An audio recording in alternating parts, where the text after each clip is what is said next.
Tanto as condições da Secretaria de Obras, quanto as condições mesmo de manutenção das estradas. Assim, É o maior desafio. É um desafio muito grande. E já em janeiro já impactou as férias de muitos funcionários também, que isso gera uma dificuldade grande nos serviços de saúde, que aí traz fecha algumas unidades, a gente tem que realocar esse serviço para outras unidades, isso também tem sido um desafio no mês de janeiro. Quer dizer, você está com um quadro de profissionais reduzido, né? Porque janeiro tradicionalmente é dado férias para vários setores, né? E está com uma demanda muito alta.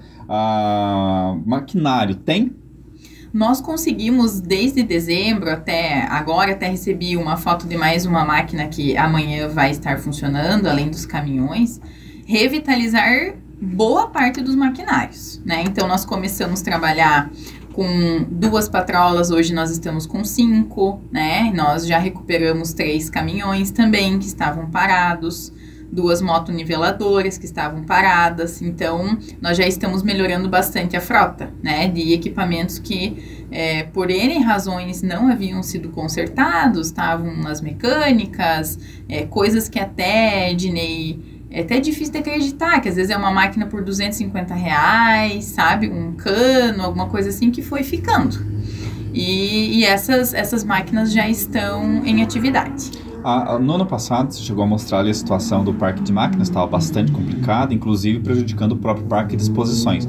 Foi anunciado que vai ser feito um leilão agora em fevereiro, né? Quanto % daquele maquinário vai para leilão e quanto que é aproveitável? Eu não sei te dizer exatamente em porcentagem. Mas as nossas máquinas que estavam para conserto, elas não estavam já destinadas para o leilão.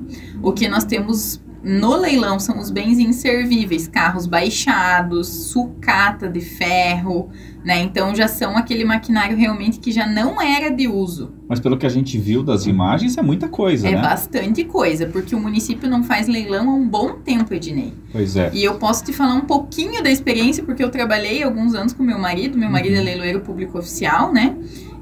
E é corriqueiro que os municípios façam leilão anualmente, porque vai juntando, Ednei, material de escola, ferro mesmo, às vezes é resto de postes, de luminárias, isso vai acumulando e gera despesa, gera problema ambiental e o correto é que anualmente realmente vá se desfazendo daquilo que é inservível para o município, que foi baixado do patrimônio. Uma das coisas também mais difíceis de entender é por que colocar esses veículos que já estavam totalmente inservíveis, né, dentro do parque de exposições, especificamente dentro das quadras. Quer dizer, um veículo que tinha chance nenhuma não seria prejuízo nenhum, né, se fosse de alguma forma depredado, né, dentro de um espaço que detonou, né, Ju? Isso aí também tem que ser apurado, essa responsabilidade, né? Com certeza, e não só no fato da responsabilidade, mas a gente hoje tem uma dificuldade enorme, a gente não tem onde colocar material inservível, né,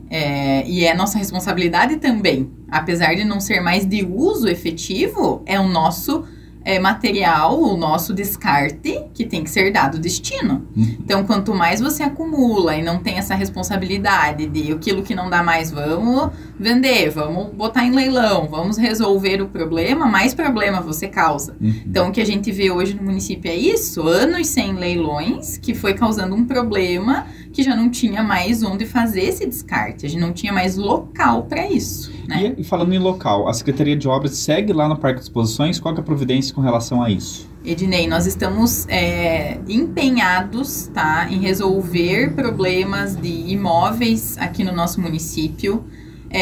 Nós temos ambas situações de empresas que não cumpriram os requisitos no momento de uma doação ou no momento de uma cessão de uso, que nós estamos em trâmite para reversibilidade desses imóveis para o município. E nós estamos analisando a viabilidade de aguardar essa situação, que às vezes a gente pensa que vai ser resolvido com mais celeridade do que efetivamente está sendo resolvido, ou partir para aquilo que a gente não gostaria de fazer, mas que talvez seja uma necessidade, que é alocar um espaço adequado. Porque a minha preocupação, Ednei, é com a situação que o parque de exposições vem se deteriorando, com a dificuldade hoje que a gente tem de não poder usá-lo para o fim a que ele se destina, que é fazer evento, que é utilizar Até que alguns eventos externos eles até têm acontecido. Mas mesmo assim, né? Não é ambiente para a Secretaria de Obras, de forma alguma. E recuperar aquela quadra que foi detonada, né? Exatamente. Então, hoje a gente estima, assim, sem nenhum orçamento oficial, mas mais de R$1 milhão para fazer toda a recuperação necessária no parque. Então, são às vezes algumas soluções que se encontraram naquele momento, mas que elas trazem mais prejuízo do que efetivamente solução, no fim das contas. E construir um galpão ali, talvez, seria uma opção também? Porque o espaço físico tem, né? Eu não gostaria de manter a secretaria lá no parque, né? Porque Mas e um terreno que o município tem? O município tem terrenos, né? Esse levantamento está sendo feito também.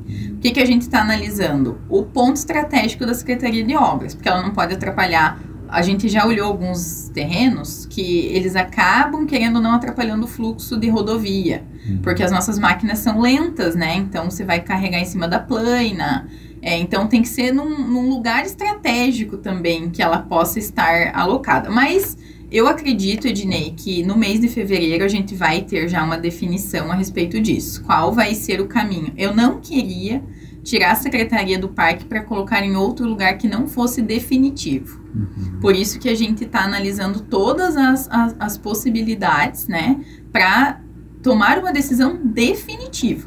Pois é, emendando o assunto aí, a questão dos carros que foram tirados lá da revenda do PIC, tinha carro do Beto também, tinha a situação da casa do Beto, até ontem me falaram, e claro, eu até falei para a pessoa, vou confirmar amanhã com a Juliana, que tem alguma coisa aí que travou a questão de ficar com a casa dele e também ficar com o carro dele, porque há pendências financeiras relacionadas. Queria que você explicasse isso pra gente. Então, Ednei, os veículos que foram cedidos ao município, que eram da revenda do Renato, o PIC, quase 100% já estão em uso pelo município, né? Então, muitos já destinados à saúde, a maioria foi, quase todos destinados à saúde. Aqueles que têm um valor já muito significativo, que é carro que para a gente consertar, ele é muito caro, esses estão de uso mais interno da administração, né? Mas quase todos eles já estão com vistoria, tudo ok, funcionando. Esses estão tudo ok. Esses não tem pendência, não tem questão...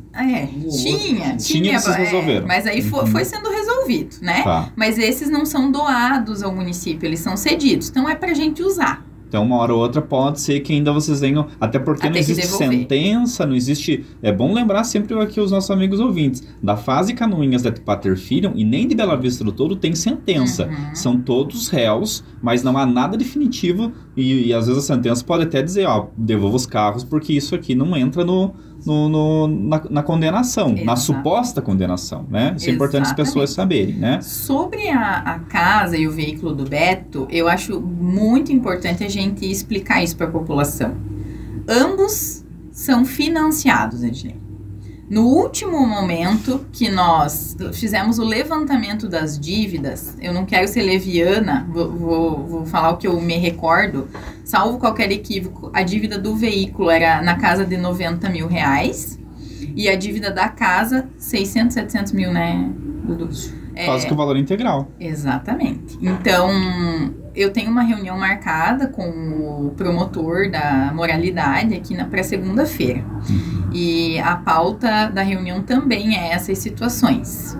Por quê, Ednei? Vou dizer agora é opinião de gestão. Eu não posso retirar do orçamento do município, Ednei, R$700 mil para pagar uma dívida de alguém... Não, tem cabimento nenhum. Que que teve que renunciar por conta dos crimes que está respondendo. Seja condenado ou não, a comunidade e a Canoinha sabe o que aconteceu. Mas aí nós entramos num campo muito perigoso até, né, Ju? Porque, veja bem, toda essa história foi vendida de uma maneira... Vendida não, perdão.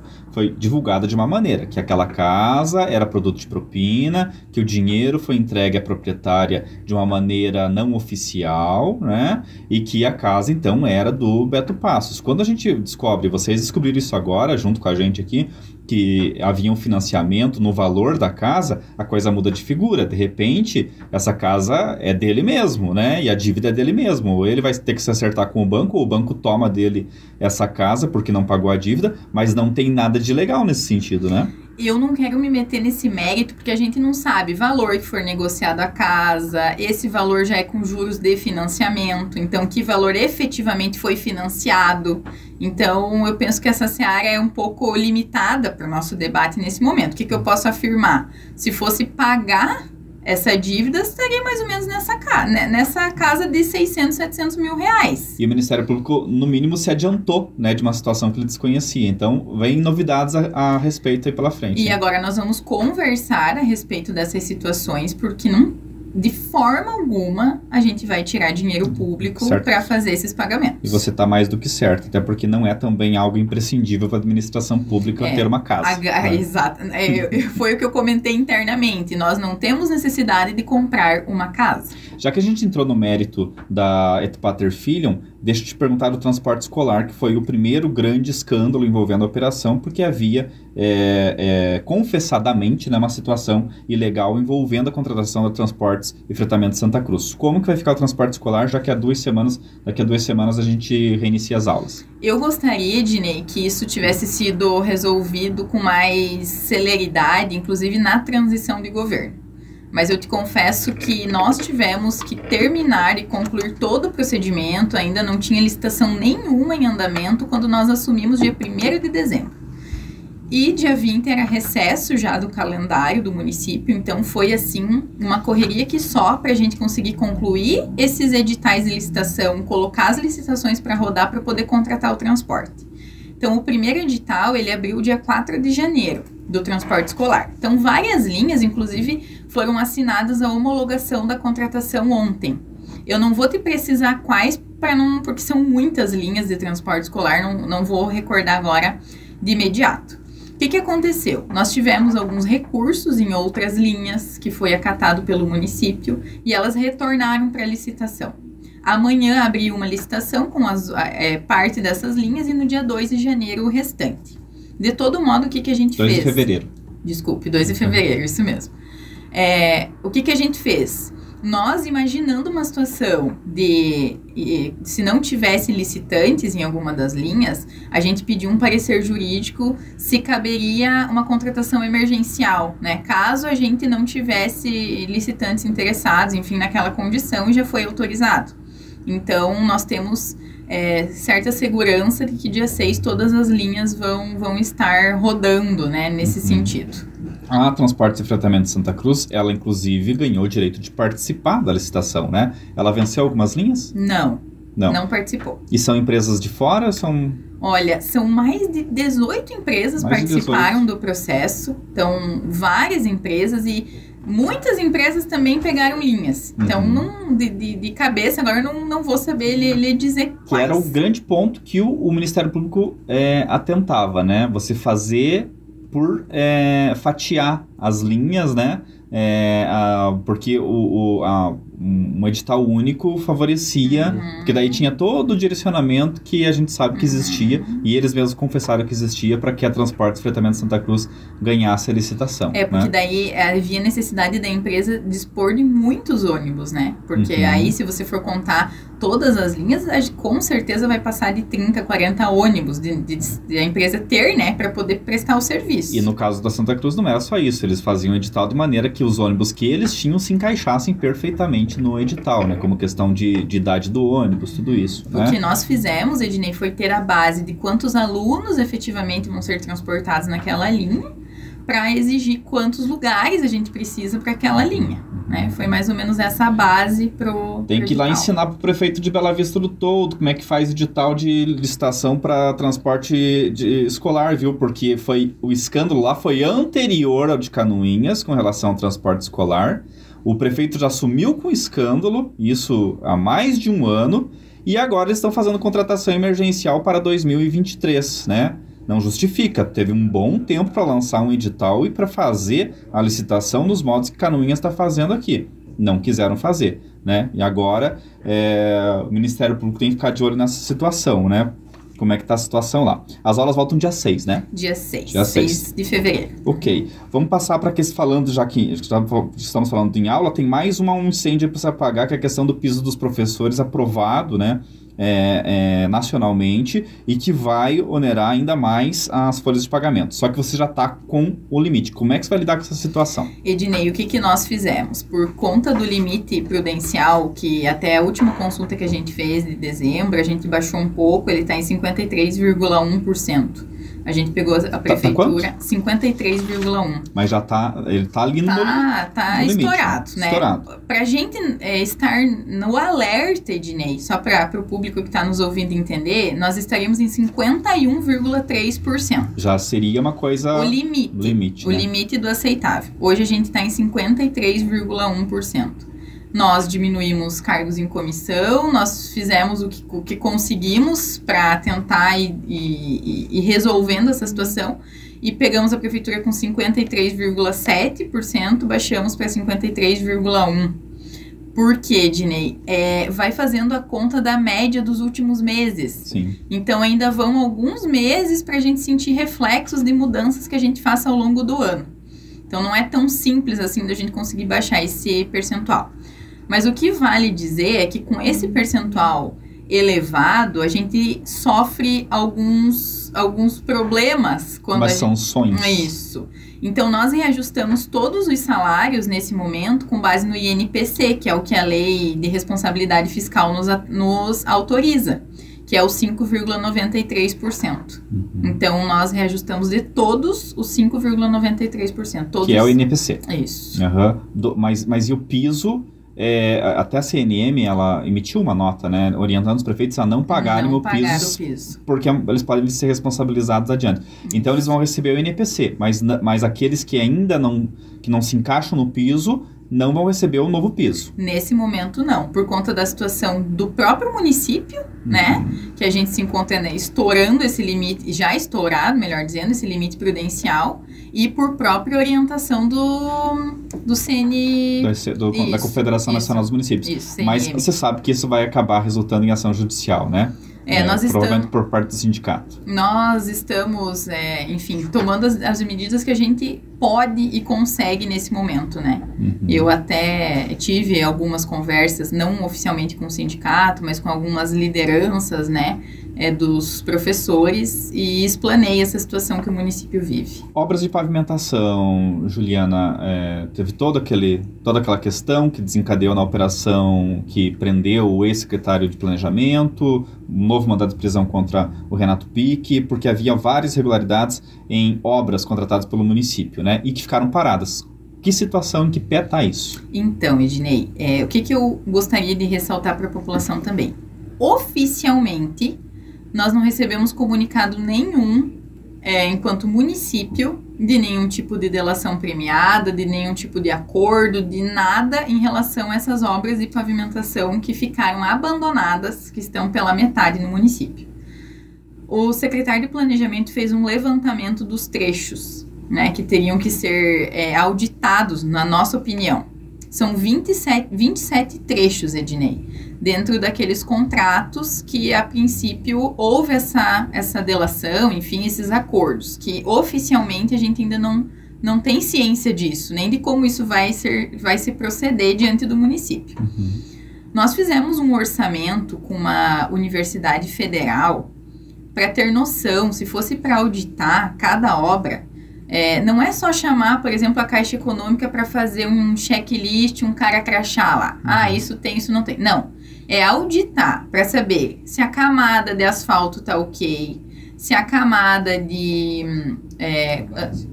base, a camada de base tá ok, se a calçada, o material utilizado, se foi aquele contrato. Enfim, fazer aquele levantamento oficial para a gente saber se o que foi pago foi realizado com a qualidade que se esperava e quanto nós vamos gastar para consertar o que foi feito.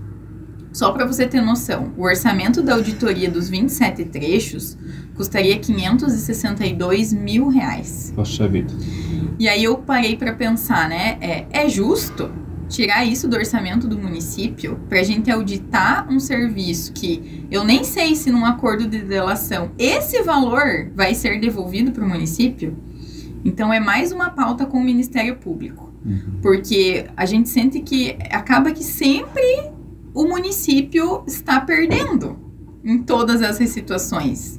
Né? A gente não está tendo reembolso daquilo que aconteceu. Né? O Ministério Público deveria achar uma forma de cobrar isso de quem, né?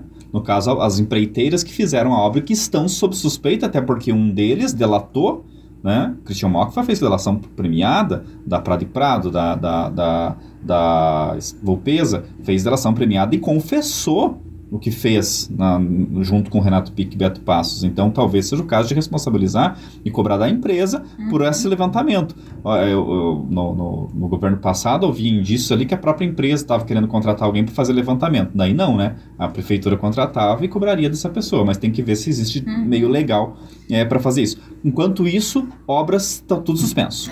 Minha ideia da reunião também, Ednei, é pontuar. Podemos mexer, podemos consertar, vai vir uma perícia estadual, o que vai ser feito? Porque eu não posso deixar essas bocas de lobo abertas esperando uma solução. Eu preciso ir lá e resolver, né? Minimamente. Pelo menos para não causar um acidente e falta de segurança para as pessoas. E para o povo agora você é responsável, né? Mas com certeza. E sou, Ednei. E sou responsável. E é por isso que eu tô tão preocupada com essa situação. A gente não quer deixar isso em stand-by, né? Certo.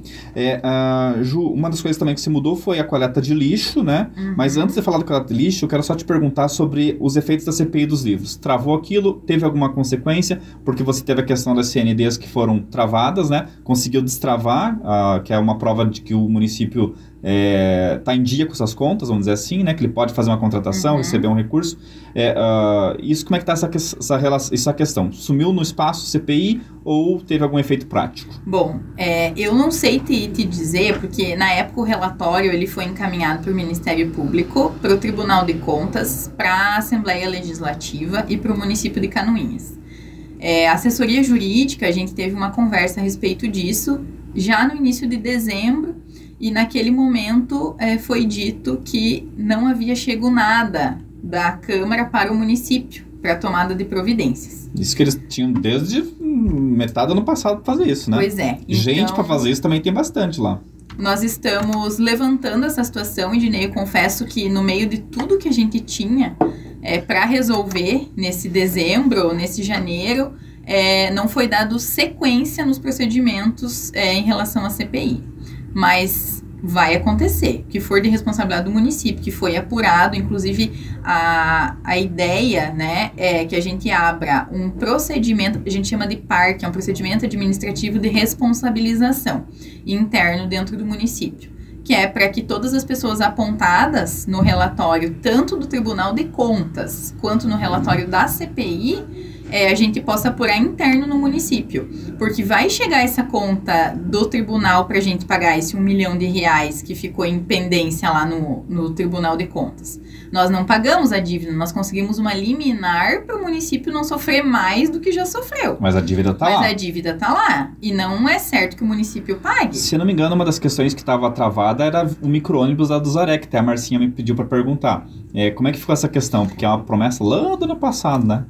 Então, nós temos outro problema que ainda não foi resolvido, agora está no gabinete do juiz federal, que é a CRP, que aí é de regularidade previdenciária, que é a falta de aprovação do projeto de lei na Câmara de Vereadores, que seria a majoração da alíquota de contribuição dos servidores públicos, que é para 14%. Que é essa questão que foi discutida no final do ano passado, mas não foi resolvida. Isso. Que hoje está 11%, vai para 14%, que é o recomendado. Só que aí o projeto... Desculpe. Pode falar. O projeto trazia outras mudanças também, por isso que acabou ficando na Câmara e se discutindo e não se chegou num consenso final. Aí agora vai ter um novo cálculo atuarial, né? Essa semana é apresentado para o Instituto, que é uma autarquia, né? O ICEPREV. E aí provavelmente o ICEPREV deve apresentar isso para a Câmara de Vereadores, para que em fevereiro se tenha, né, uma votação, enfim. Porque o 14%, Ednei, ele é uma obrigação legal, sabe? De Santa Catarina. Porque senão vai falir o Instituto lá para frente. E de Santa Catarina, só Canoinhas não aprovou essa alíquota, né? Era uma instituição federal, inclusive, né? Que a partir do momento que o ICEPREV tivesse deficitário, a alíquota teria que passar para 14%. Certo. A coleta de lixo, como é que ficou? Porque foi um contrato emergencial. Vai ser aberta uma nova licitação? Vai. Primeiro, a fase do estudo, né, de viabilidade do que seria mais adequado para licitar. Porque o que aconteceu? O município tem um estudo, não me recordo que ano, mas acho que 2017, 2018, que aponta que o mais econômico, o melhor para o município era licitar de forma global a coleta de lixo. Ou seja, orgânico, lixo comum e lixo hospitalar. E aí, foi isso que esse estudo apontou e as licitações vieram sendo feitas de acordo com esse estudo. E aí, nessa última operação, que também é de conhecimento público, há indícios de que esse estudo estava viciado também, para que ele efetivamente apontasse isso. Então, o começo de tudo é licitar o estudo, para que realmente seja analisado qual que é a melhor viabilidade para o município.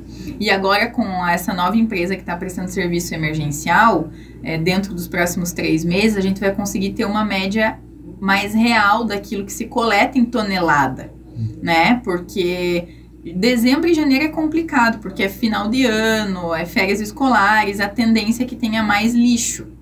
E em fevereiro nós vamos ter uma noção melhor com as escolas funcionando também. Então, acredito que a partir de março a gente tenha já uma noção um pouco mais equilibrada de quanto efetivamente se coleta. Se pague pelo justo, Isso. né? E aí a ideia é a gente ter essa média, conseguir já listar o estudo para poder fazer a licitação. Certo. Vou colocar nossos ouvintes na conversa rapidamente, porque o tempo é curto. A Arlete está parabenizando, está falando da questão do físio, medicação. Eu tinha até umas perguntas sobre saúde, mas como a Frantz esteve ontem aqui, quem ouviu já está por dentro de como é que está a situação da saúde, né? O Max está solicitando a prefeita intervir junto à Secretaria de Obras com respeito à rua. Que você está falando de uma rua, né? Claro, né, Max? Com todo o respeito a você e os moradores da Adolfo Voit. Mas se a gente falar de ruas, vai ter muita reclamação, porque eu acho que a Juliana tem consciência de que tem muita rua que está precisando de tratamento, né? Nessa questão, vocês vão estabelecer um cronograma? Como é que tá? Então, Ednei, respeito ao ouvinte, né?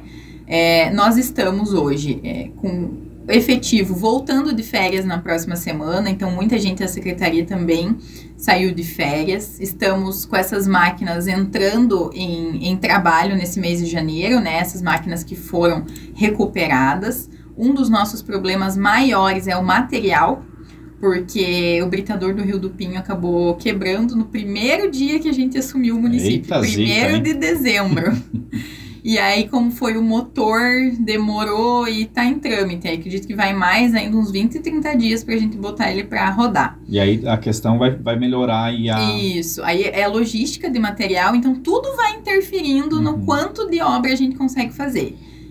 Eu falei que não ia fazer perguntas sobre saúde, mas a André fez uma pergunta interessante aqui, porque ela está aguardando uma cirurgia de hérnia e não é chamada. Ontem a Fran falou sobre essa situação, porque tem uma liberação de 500 e poucas cirurgias, né? Isso, junto à política estadual hospitalar, né?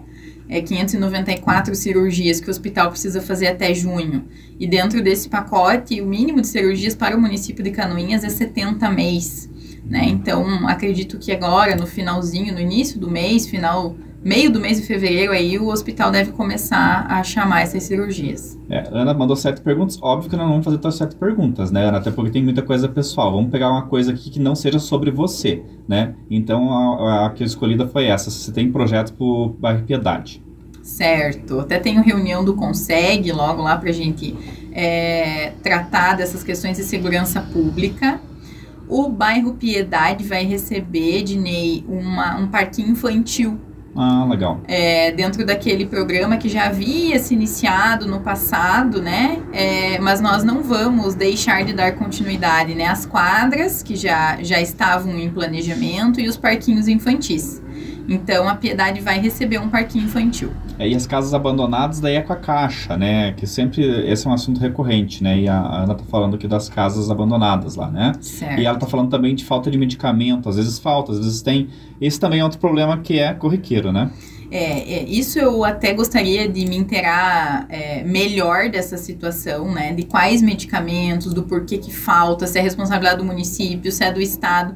Às vezes é leviano a gente falar, sem ter certeza se aquilo... Qual o medicamento, né? Então, é melhor a gente ter uma base um pouco melhor para poder responder. Entendi. Aline, que eu gostaria de agradecer a Juliana, pois ouve o povo e ajuda sempre que possível. Esses dias comentei com ela sobre fazer o projeto de arborização ao redor do parquinho da rodoviária, porque nos dias de sol não tem sombra nenhuma para as crianças brincarem. Ficou de ver, beleza.